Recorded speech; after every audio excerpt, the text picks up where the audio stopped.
Welcome to Fraser 365. I'm Will Adams, Media Director at Fraser Church in Montgomery, Alabama. And during these weeks, I'm going to be doing a series of interviews for our daily devotional. This week, I'm here with Jerrod Dorminey, who is our Minister of Music and Worship. And each day, I'll be asking him a different question.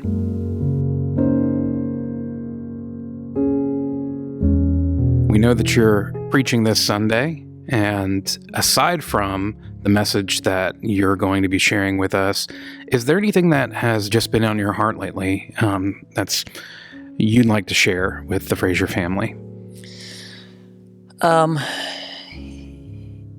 been thinking about ministry as a whole, and just thinking about my time here at Fraser, where we are right now. It's just special. We're in a special season, and it's a church that has come such a long way in unity. And there's a lot of the things from, the good old days people used to say of Fraser that people feel like that's back, and there's high morale here and all these things. And our church is growing ever so steadily, and we're baptizing a lot of people, and there's a lot of really good stuff happening.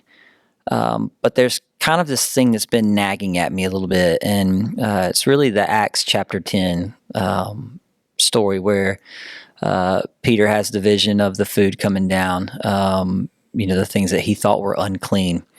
And God saying, "Who are you to say what I've made clean is unclean?" And basically that was kind of the realization that, the Holy Spirit, the Lord's saving grace is here for the Gentiles as well as the Jews. And then, he's called to go to Cornelius's and all of that begins to happen from that point forward. And I just think about us inside our context and our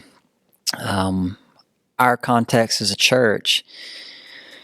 And I just wonder if sometimes, and I'm saying this as a worship leader who comes every week with my own preferences and my own desires and my own wants, but sometimes I wonder if we allow our preferences to get in the way of the greater calling. I also think sometimes we have a Peter-type response of, "Oh, no, Lord, that's unclean."